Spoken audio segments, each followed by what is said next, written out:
This is a traditional building controller, the control panel. It's a very big box and many different lines wired to centralize to a box. And this is a traditional controller.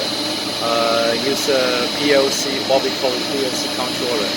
The way we upgrade this customer side, we don't need use this complicated line wiring panel to centralize all the different lines, because we make this whole system just use the two neural data computer as the left side and the neural controller in the right side. We connect a whole different system, the sensor, the cheater machine, the inverter, make it very simple. As the video show you, the system can tremendously simplify the whole system installation.